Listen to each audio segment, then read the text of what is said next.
C.S. Lewis's Abolition of Man focuses on the importance of what he calls the Tao. And Lewis notes that other people will refer to the Tao as moral law, natural moral law. When C.S. Lewis refers to the Tao, he's referring to what Stoic philosophers in ancient Rome would have referred to as the moral law. He's referring to what St. Paul refers to in his letter to the Romans, written in the 1st century, where Paul says that there are certain moral laws that everyone can know, right? Sort of regardless of culture. And at the end of this book, Abolition of Man, Lewis gives quotes from very different cultures from different periods of time, which get at common moral themes. And Lewis's thesis is that there is a moral law which exists independently of human beings, and the human's basic job is to learn what that moral law is and then to align his or her life with it. Lewis points out that this is something that individuals can do on their own. Human beings, he suggests, have the capacity to detect what the moral law is, right? But of course, it's part of training as well, that from earliest childhood, people should be given lessons in the moral law. What things are basically right? What things are basically wrong? Now, Lewis recognizes that there will be disagreements. And so, for example, he'll quote from Buddhist texts and from ancient Hebrew texts and from Roman texts. And if you get into these documents, into Buddhist literature, into Christian literature, into Roman literature, you're going to find some pretty significant differences on a number of points. But Lewis's thesis is that underlying these outlooks are common moral themes. And so this is what he means by the Tao. And he says that one of the reasons it's really important for human beings to be well trained in the Tao and well formed by the Tao is that it trains their emotions. It helps them to know how they should feel about what things, right? And when we use the word emotions and use the word emotions and refer to feelings, we're not talking about being psychologically unstable. We're actually talking about the opposite. To feel rightly. To feel deeply when something calls for deep feeling. To give something passing notice when that's what something deserves. He also refers to a persevering devotion to truth, a commitment to the truth. What's true? And sometimes what's true is at odds with what makes me feel good. So we're not talking about, when he talks about trained emotions, when Lewis talks about having generous emotion, he's not talking about being an emotional basket case, right? He's talking about having trained emotions. And sometimes my emotion leads me in one direction, a feeling leads me in one direction, but my commitment to the truth, which is also related to the Tao, leads me in a different direction, at which point I need to bid that emotion adieu and go with what's true, right? It's a very difficult thing that Lewis is describing. Aristotle himself, whom Lewis refers to, speaks of the difficulty of the moral life, the difficulty of continuously making moral decisions in the right way. Lewis refers to a sense of intellectual honor, right? Well, Lewis doesn't go into a lot of details. It's a short book. It's a series of radio talks that comprise this short book. He doesn't go into a lot of detail. And so, I think to really get at what Lewis is going for in this book, people need to go to other sources that will kind of fill things in a little bit. A person who has a well-shaped soul, right? A person who has a well-formed soul, who has well-formed sentiments because he or she has done a lot of work to align his or her will, his or her person with the Tao. This is a person who will understand what obligations are important. This is a person who will understand the importance of civility. That is, being civil. Now, that doesn't mean there are times to argue. There are times to debate. But generally, we want to aim for civility. And getting that right isn't always easy. Knowing what time is, when is the right thing to do. Basic decency. Even if we have to argue, even if we have to debate, even if we have to fight, even if there's some situation that calls for fight, we want there to be some underlying commitment to decency. This is what gets at this, seemingly peculiar situation where even in war, there are certain rules, right? The rules of war. So we're engaged in warfare, but yet we want our warriors to abide by certain rules. So even in that context, there's kind of an underlying call for decency. Courage, which is different from recklessness, as Aristotle will remind us, right? Cowardice, no one appreciates that. Cowardice is not admirable. Recklessness is usually not admirable. In between those two is courage. And getting that right, that's difficult. Honor. What kinds of things deserve honor? What kinds of things don't deserve honor? Getting that right. Empathy. The capacity to see things from another person's point of view, which I may still disagree with, but at least I've done the work to try to see this thing from this other person's point of view. To try to feel what that other person feels. A certain sense of inner strength comes with the hard work of aligning oneself with the Tao. A willingness to persevere, which requires a certain kind of inner strength. Sometimes we need to assert ourselves, but sometimes we need to engage in self-abnegation. Not a word we often hear, but sort of a denial of the self. There's an impulse I have to speak up, but at this moment, no, really. Now we want to make sure that's not cowardice, right? Right? We don't want to, sometimes we might get into a situation where we say, oh, well, I want to say something, but I won't say anything, right? Well, is that cowardice, or is that wise self-denial? Is that wise self-abnegation? This is hard. When to speak, when not to speak. And this involves self-control.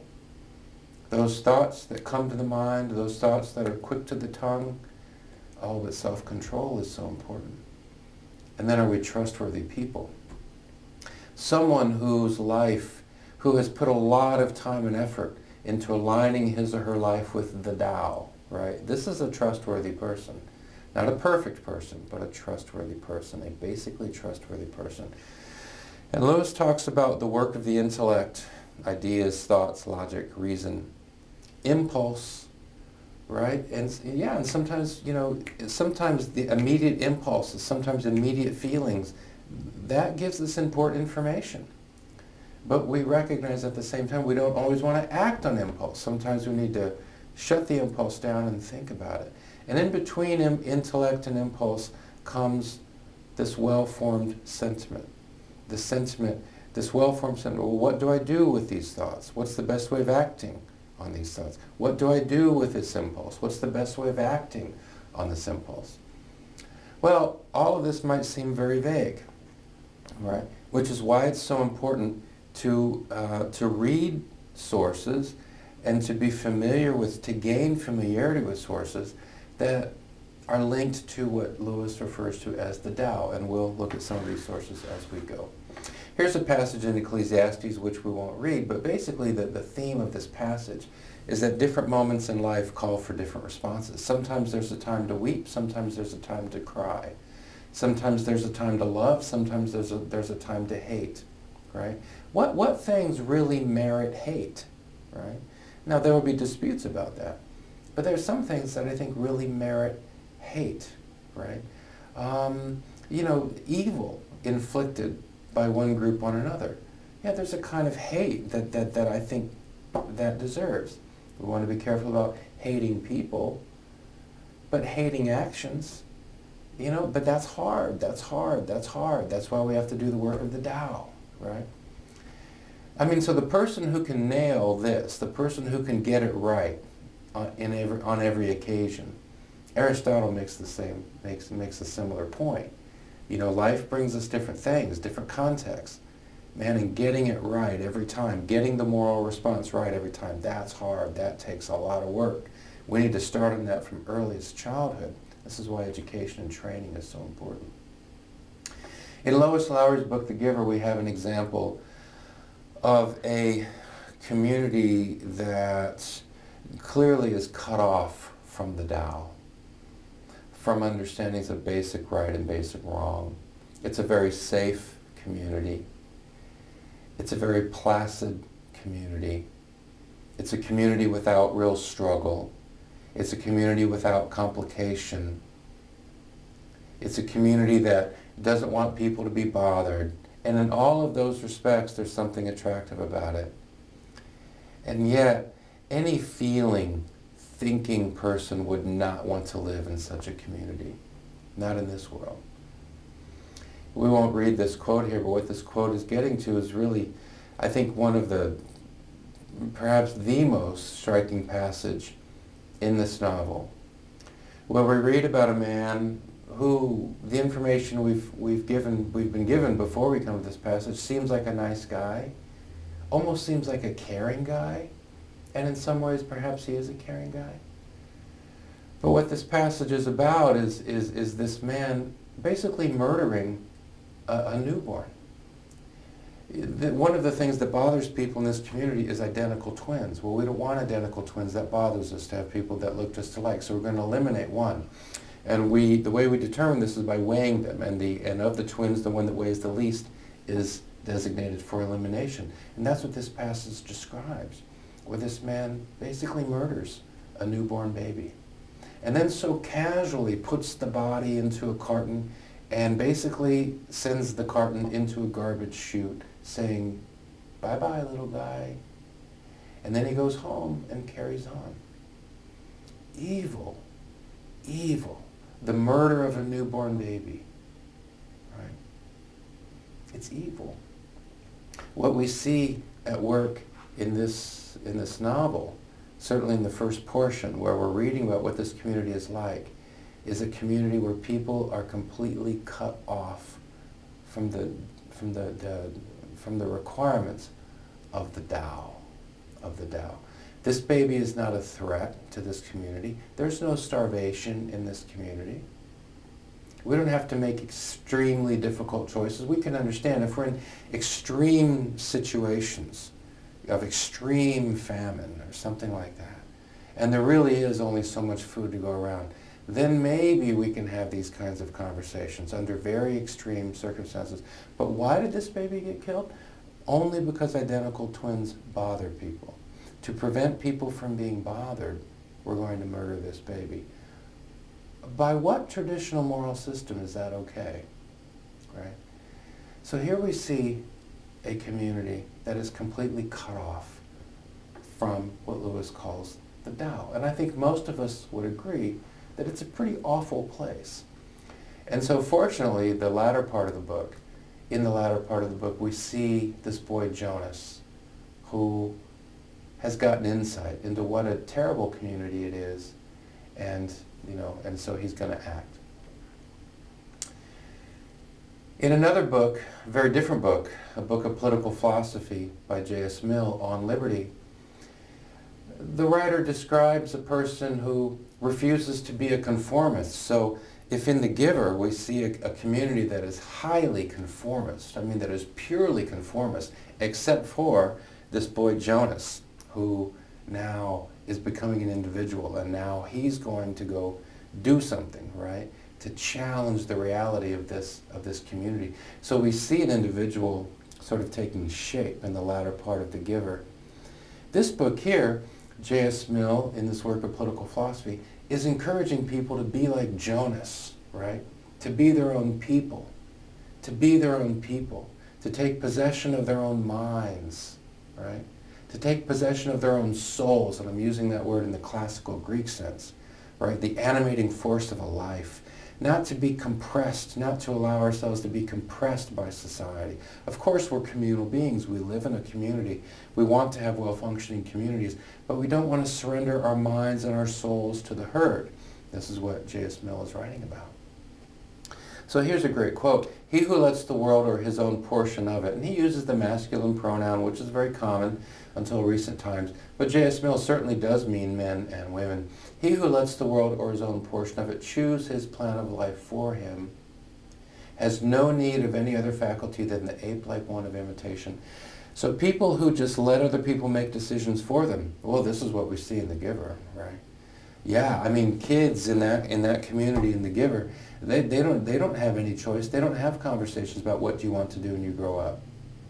They have conversations like, what do you think so-and-so will be told he or she will do, right? We don't have these kinds of questions in The Giver, what do I want to do when I grow up? Well, Mill says, look, I mean, if this is the kind of world that you live in where you allow other people to make all of these decisions for you, of course when you're 5 years old, people are making decisions for you, so we're talking about, normally functioning adults here. But if that's the kind of life we're going to live, where we're just going to let people in Hollywood and people in New York, if we're going to let the people in Hollywood and New York tell us how to live, what to think, what to listen to, then what do we need other than the ape-like skill of imitation? No, but Mill says, no. We need to be thinking people, independent people. Not intentionally troublesome people, but thinking independent people. Right? Well, what do we need? We need to choose plans for ourselves, and we need to employ our faculties. What faculties do we need to employ? What human abilities do we need to employ? 1, observation. What are the possibilities out there? 2, discrimination to decide. Of all the possibilities out there, which should I pursue? And when I've made a decision, self-control, to hold to that, to pursue the course of life that I've chosen. Now, in the case of The Giver, we have a community that clearly is cut off from the Tao. If these are the only two choices we have, the community that's in The Giver and the individualism that Mill calls for, pretty obvious to me, the option that Mill calls for is far preferable. But we notice that this person that Mill decides here, or this person that Mill is describing, can or cannot be linked to the Tao. I mean, you can do what Mill says here, but still pay no attention to the idea of the Tao. And Lewis actually makes this point. You have highly intelligent people who will score high on IQ tests, who are incredibly intelligent and individualistic, but also in some sense soulless, right? So I appreciate what Mill says, but I want to add to it, though. Do this in dialogue with the Tao, right? So what do I want to do?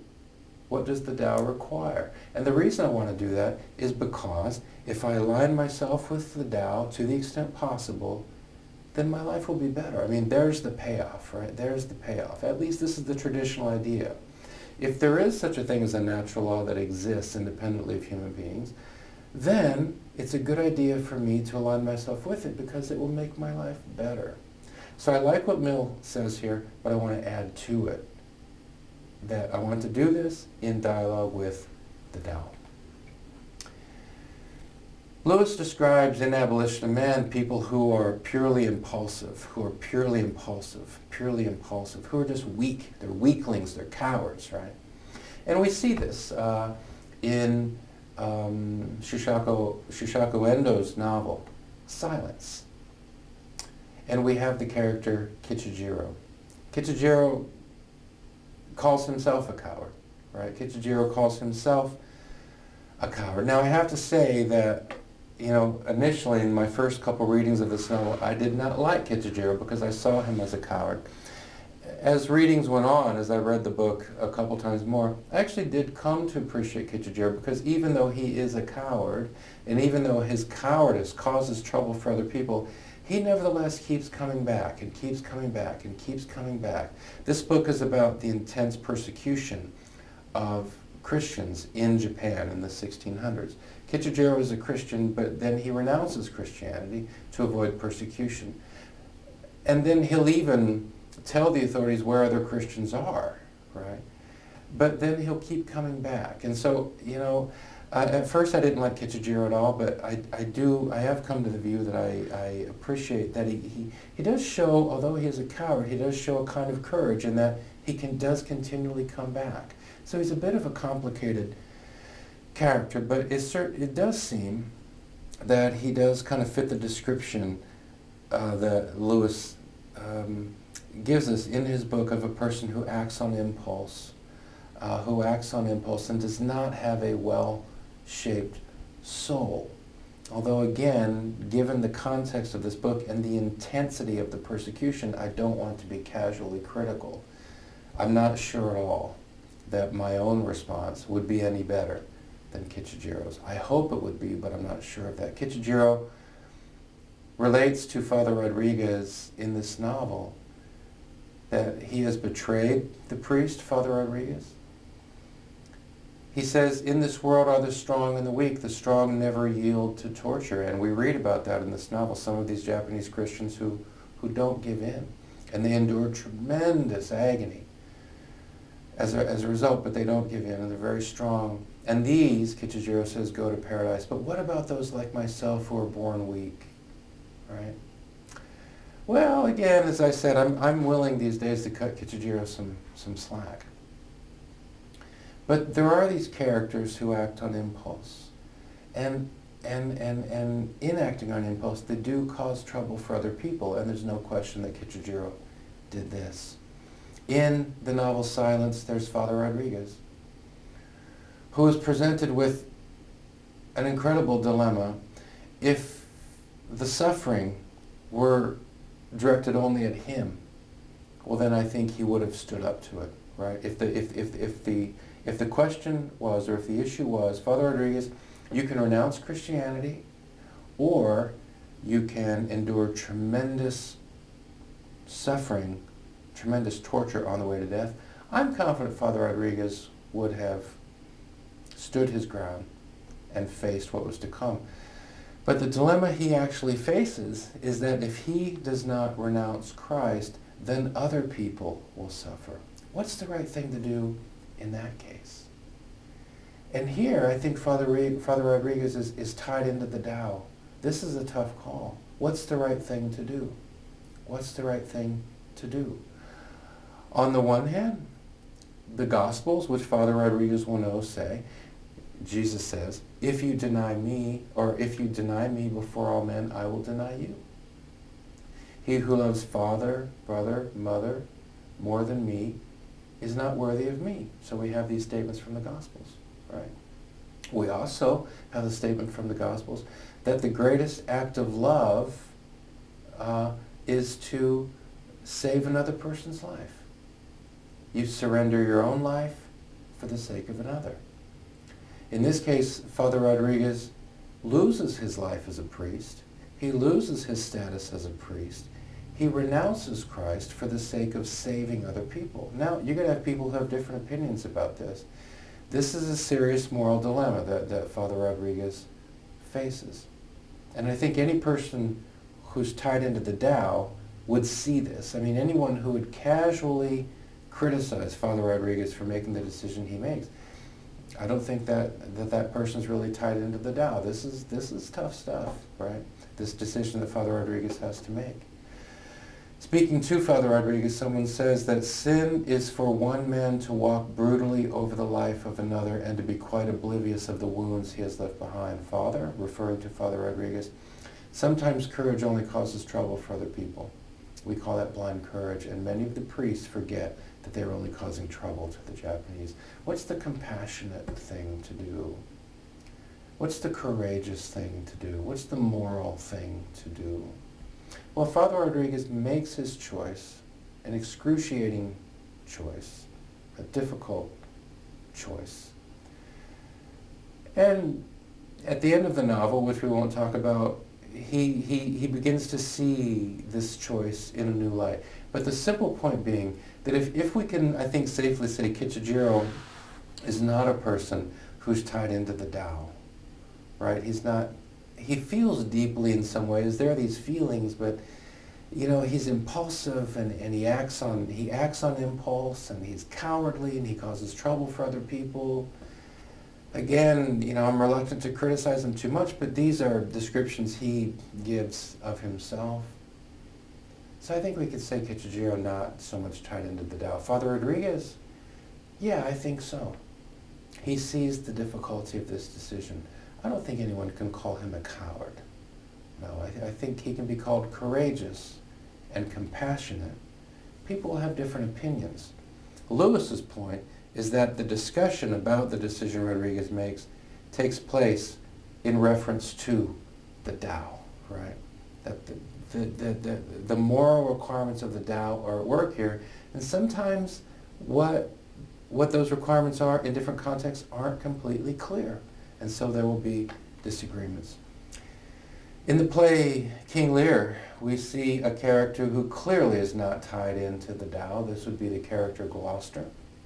We won't go into detail here, except, Shakespeare's genius is that we read very little from Gloucester in the very beginning of the play. And after reading just a little bit from Gloucester, after hearing just a little bit of what Gloucester has to say, we feel like we know the man. He humiliates his son. He talks with such disregard of his son's mother. He speaks of Kent, sort of a work colleague, in terms of respect, but he's so dismissive of his son. He's causing his son to be full of anger and full of rage. Gloucester is a fool.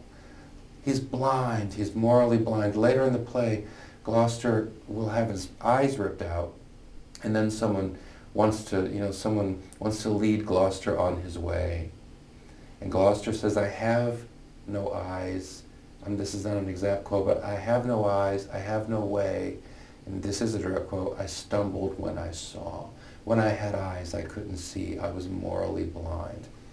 Well, if you want to, look at a piece of literature that gives us an example of the kind of person C.S. Lewis describes, who is completely cut off from the Tao, right? Completely cut off from the Tao, apparently.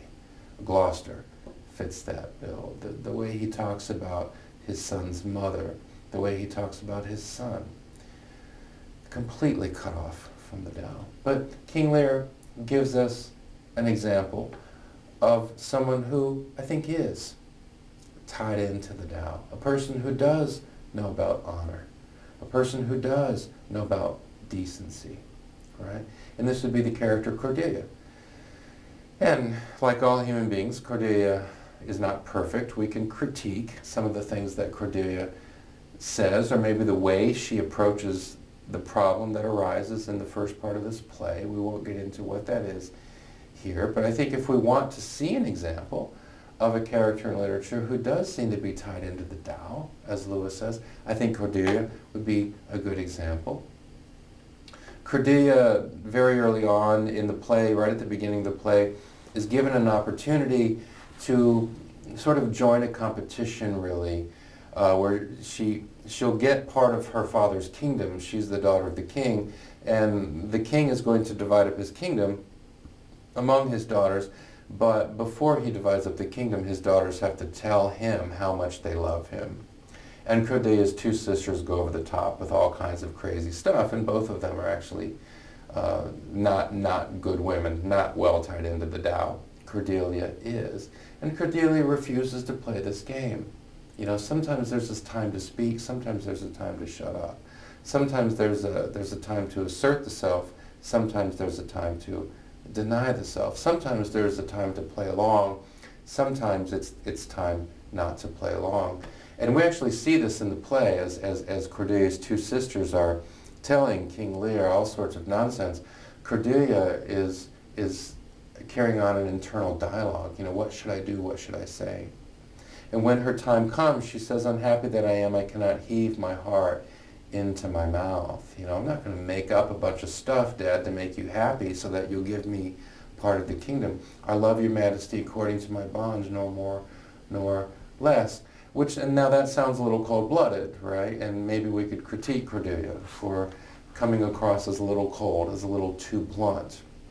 But Cordelia will go on to say, why do my sisters have husbands? My sisters have been telling you how much they love you more than eyesight, more than air, etc., right? But how is it possible that they could have husbands if they love you as much as they say? When I get married, my husband will take half of my love with him. King Lear goes into a rage. Another man, apparently not well tied into the Tao, he'll go into a rage and will basically banish Cordelia. But as the play goes on, King Lear quickly discovers his other two daughters were liars. Cordelia was the truth teller. And at the end, they are briefly reconciled, although King Lear is a tragedy, and so they, like pretty much everyone else in the play, except for a couple characters, they die. But at the end, Cordelia is not bitter. She's not bitter. She's not angry. She's not seeking revenge. She says to her father, "Look upon me and hold your hands in benediction over me. Dad, bless me," right? Dad, bless me. It's a beautiful and powerful moment. King Lear, like Silence, gives us examples, different characters. Some who seem completely detached from the Tao. Others who seem tied in to the Tao. We can reflect on these characters and ask ourselves, which of these characters would we want to be like in life? Just again, some of the attributes of a person who is tied into the Tao. This is just a quote that I just read this morning. This comes from Thomas A Kempis' Imitation of Christ, written in the latter Middle Ages. Thomas A Kempis, writing sort of a prayer, he's a Catholic monk, says, "Lord, I want to accept you today with affection, reverence, praise, honor, gratitude, nobility, love, faith, hope." A person tied into the Tao, whether a Christian or not, will be able to think well about affection. What kinds of things deserve our affection? What kinds of things really deserve reverence? What kinds of things really deserve praise? What things should receive honor? For what should we feel gratitude? What is noble in the world? What deserves our love, our undivided attention? What is the nature of faith? Faith in what? In what do I have faith? And for what should I hope?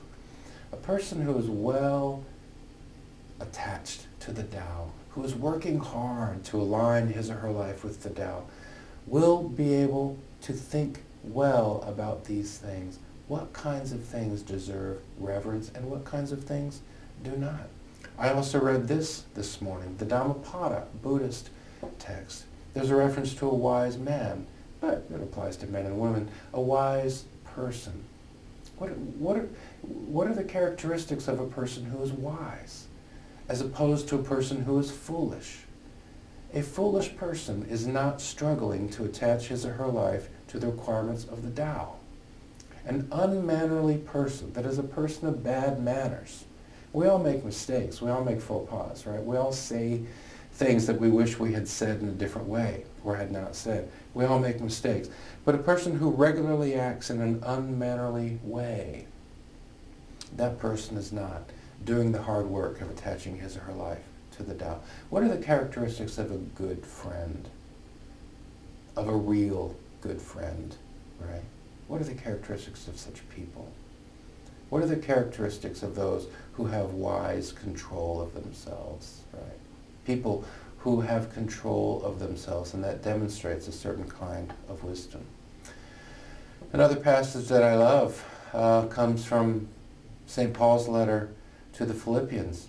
And this is just wonderful advice. Paul says, hey, let me pass by you some of the things, some of the characteristics of things we should think about. Things that are true, things that are noble, things that are right, things that are pure, things that are lovely, things that are admirable, excellent, and praiseworthy. It's similar to what we saw in Thomas A Kempis. What things really do deserve admiration? What things don't? What is excellence? What is excellence? We hear the word all the time, right? But really, what is it? What is it? What does it look like? What does it look like?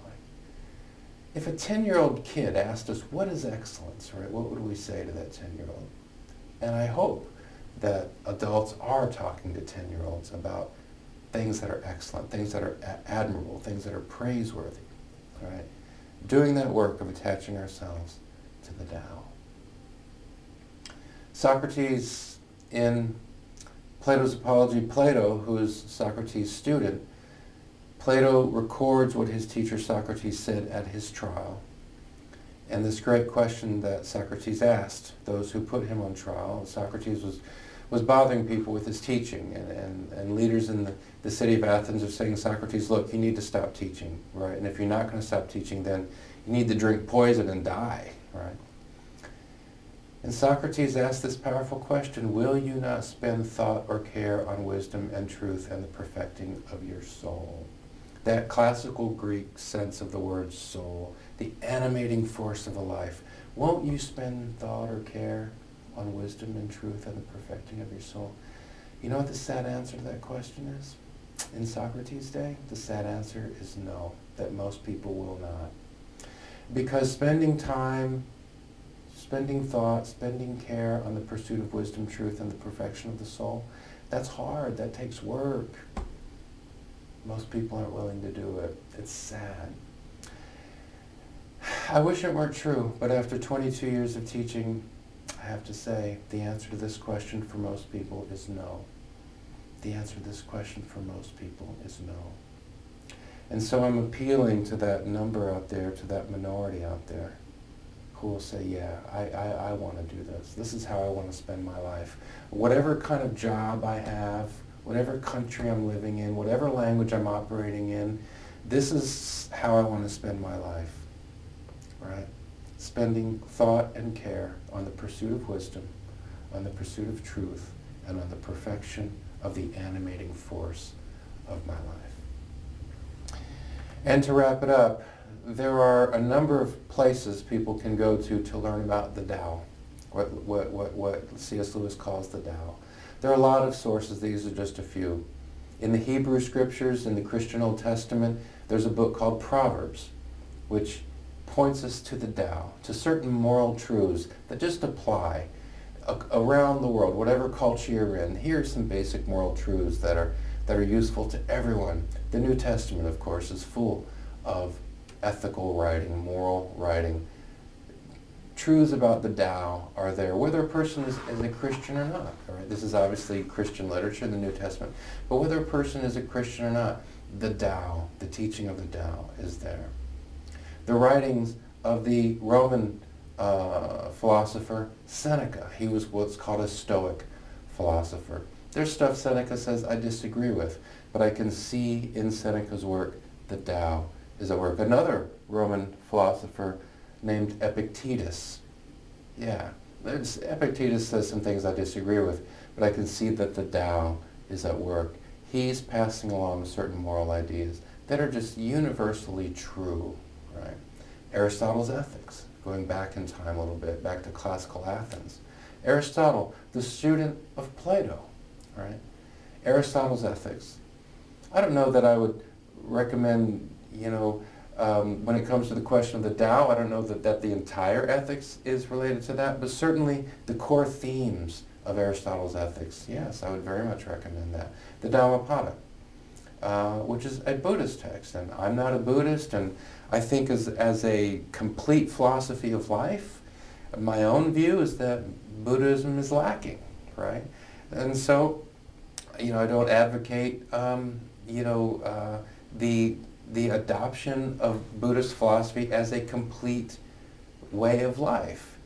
But I have to say, as I've read the Dhammapada, I have been challenged and encouraged, because I see at work in the Dhammapada something that I also see at work in Proverbs, that I also see at work in the New Testament, that I also see at work in Aristotle, that I also see at work in Epictetus, that I also see at work in Seneca, and that I see at work in other important sources, and that is references to what C.S. Lewis calls the Tao. Right? So I hope that for us, the answer to the question will be yes. Yes. Whatever we do in life, that one of our core life missions will be to spend thought and care on wisdom and truth and the perfecting of our soul. It's hard to imagine in this world that there are many things more important than that.